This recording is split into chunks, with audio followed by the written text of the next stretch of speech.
शेख जी, आपको क्या लगता है कि आप लोग क्या कर रहे हैं आजकल, जो कैश पड़ा हुआ उसको किस तरीके से यूज कर रहे हैं? जी, क्लियरली सिलेक्टिव बाइंग तो शुरू कर दी है और वो बिल्कुल रिकमेंडेड है बिकॉज़ अगर हम पीक से देखेंगे तो बहुत सारे स्टॉक्स जो है वो हम्म, 30 से 40 से 50% तक जा चुके हैं। इंडेक्स लेवल पे हम हम्म, अगर बात कर रहे हैं तो वहाँ इतना बड़ा नंबर कंपैरेटिवली नहीं दिखता है। For example let's say all time high से स्मॉल कैप इंडेक्स 18% डाउन है। बट उसी हम्म, स्मॉल कैप इंडेक्स के अंदर में जब हम स्टॉक स्पेसिफिक देखेंगे तो वहाँ नज़ारा हम्म, कुछ अलग दिख रहा है और वो शायद 30 से 40% डाउन है। तो उस तरह से हाई क्वालिटी स्टॉक जो है जहाँ पे आपको पता है लॉन्ग टर्म स्टोरी आपकी इंटैक्ट है, ग्रोथ स्टोरी है, तो वहां पे अब आपके हम्म, पास एक प्राइस एडवांटेज आ गया क्योंकि अब वो पीक से आपको एक एक मच रीजनेबल वैल्यूएशन में आपको भाव मिल रहा है। एंड बिल्कुल मैं भी हम्म, यही रिकमेंड करूंगा कि सिलेक्टिवली बाइंग शुरू कर देनी चाहिए क्योंकि बॉटम तो आप हम्म, फिगर आउट कर नहीं सकते, टॉप हमें किसी को पता नहीं है। बट ये जोन हम्म, डेफिनेटली एक डिसेंट जोन है जहाँ पे बाइंग शुरू कर सकते हैं। और ये भी बिल्कुल सही बात है कि हर चीज पर रिएक्ट करके आप कहीं नहीं जाएंगे। सो अगर आपकी hmm, focus equity as asset class है और आप एलोकेशन हम्म, यहाँ करने ही वाले हैं तो यस हम्म। बने रहें और जहां पे एवरेज करना है या फ्रेश बाइंग करनी है उस तरह का एक बास्केट आप बना के बिल्कुल आगे बढ़ सकते हैं। सेक्टर स्पेसिफिक तो हम लोग चर्चा इस शो में नहीं करते हैं, लेकिन सेक्टर स्पेसिफिक कुछ अगर आप सजेशन दे सकें कि आप लोगों का पसंदीदा कहाँ पे सेगमेंट है जहाँ बाइंग शुरू कर रहे हैं? तो सेक्टर वाइज मेरी उतनी फोकस नहीं रहती जितनी बॉटम अप अप्रोच रहती है स्टॉक स्पेसिफिक बिकॉज कई बार ऐसा होता है कि एक अच्छा। सेक्टर बहुत करेक्ट हो चुका है बट उसमें भी अच्छे अच्छे नाम होते हैं। जैसे रियल स्टेट है, अगर हम देखेंगे तो रियल एस्टेट की स्टोरी खत्म नहीं हुई है एंड सबसे ज्यादा करेक्शन हमें उसी सेक्टर में मिला है। अब वहां पे कोई ट्रम्प की हम्म, पॉलिसी का या किसी की पॉलिसी का रिएक्शन नहीं होना है क्योंकि वो हमारी डोमेस्टिक स्टोरी से रिलेटेड है। सीमेंट यहीं का है, हम्म, स्टील यहीं का है, कंज्यूमर भी यहीं का है। तो there are hmm, good names जहाँ पे बहुत अच्छी अभी प्राइस करेक्शन हो गई है और वहां पे कई नंबर्स में स्लो डाउन नहीं हुआ है जहां तक एंड यूजर की बाइंग पावर की हम बात करें, परचेसिंग पावर की बात करें रियल स्टेट को। So that is a way how I consider कि हर एक सेक्टर में अपॉर्चुनिटी है बट आपको हाई क्वालिटी नेम्स के साथ ही रहना चाहिए जो अगेन सभी को पता है कि it is always better to bet on the leader than the follower. So हर सेक्टर पे आपको मिल जाएंगे एंड अभी के हर वैल्यूएशन में सेक्टर जैसे में मैंने ऐसी कहा चीज़ें कि मिल जाए। मिल ही हाँ, जाएंगे, बिल्कुल बिल्कुल। है ही। हाँ। सुनील जी कुछ जोड़ना चाहते हैं? सुनील सुब्रमण्यम साहब। नहीं, मैं ये कह रहा था कि अगर सितंबर, अभी 6 महीने के आंकड़े मैंने देखे तो अगस्त से फरवरी बनता है ना। तो एफआई की सेलिंग सितंबर से शुरू हुई और उस पीरियड में देखे तो लार्ज कैप का गिरावट 5% है, मिड कैप का 12 और स्मॉल कैप 250 इंडेक्स का 15%।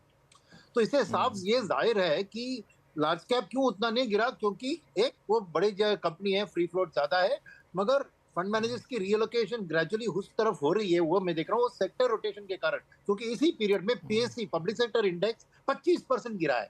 तो ये जो सेक्टर रोटेशन है वही है मेन कारण इस फॉल का। तो वही मैं कहना चाह रहा था कि डेफिनेटली साइलेंटली डोमेस्टिक डीआईआई एक लार्ज कैप और क्वालिटी की ओर ध्यान दे रहे हैं और उधर ही ज्यादा एलोकेशन कर रहे हैं, इसलिए मिड एंड स्मॉल कैप में ज्यादा करेक्शन हुआ है। तो उस हिसाब से हम्म। मैं बता रहा था कि यही चीज है, को गिरावट के परसेंटेज में साफ दिख रहा है ये बात।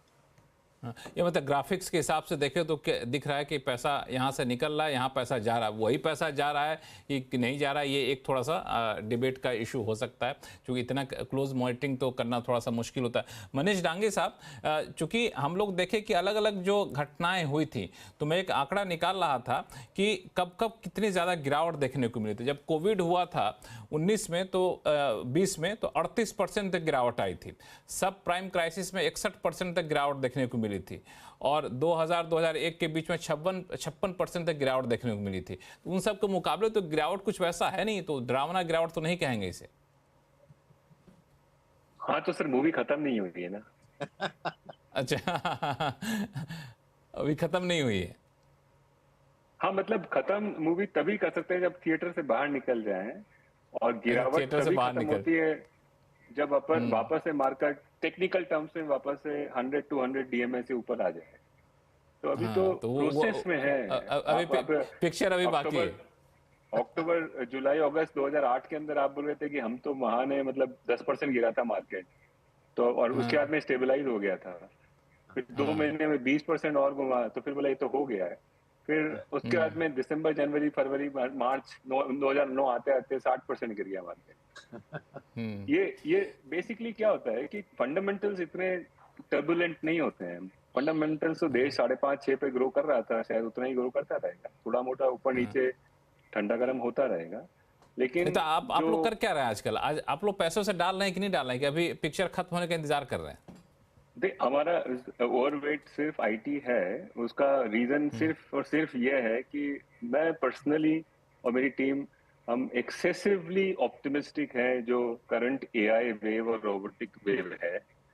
और अच्छा, ऑप्टिमिस्टिक हैं मेरे ख्याल आईटी से सेक्टर पूरा को लेकर के? एआई और रोबोटिक वेव जो है, जो चाइना और यूएस अच्छा। ऑफ कोर्स उसके फ्रंट हाँ। रनर्स हैं, लेकिन बिकॉज ये एजेंटिक एरा जो हमारे ऊपर डॉन हो रहा है अगले 10 साल में, थोड़ा कुछ बात आराम से बरेंग करेंगे, लेकिन इंडिया आईटी सिस्टम एक ऐसा है जो मोस्ट प्रॉब्ली इससे प्रॉफिट करेगा, एटलीस्ट कंपनीज बेनिफिट करेंगी। I am less confident of manufacturing anything that we compete with China, पर मेरे ख्याल से India IT will do very very well in next 8-10 years. Of course साथ में ट्रम्प टैरिफ वॉर, डॉलर का appreciate होना, ये सब एक्चुअली मैक्रो बेनिफिट देता है आईटी को। तो ये सब के चक्कर में मेरे ख्याल से वो पार्ट जो है मार्केट का, वो मेरे ख्याल से अगले 5-10 साल का अगर व्यू है अपना, इस बारे में कई बार बात हुआ है शो पे पिछले 3-6 महीनों में, मेरे ख्याल से आईटी बहुत अच्छा करेगा।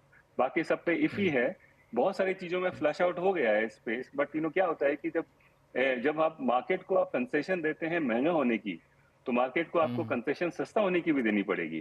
दोनों देनी तरफ पड़ेगी, आपको डील देनी पड़ेगी ना, पतंग हमेशा ऊपर ही नहीं जाती है ना, कभी नीचे भी आती है, ऊपर कभी ही नहीं ऊपर आती है, तो रहती। दोनों तरफ मूव करेगा।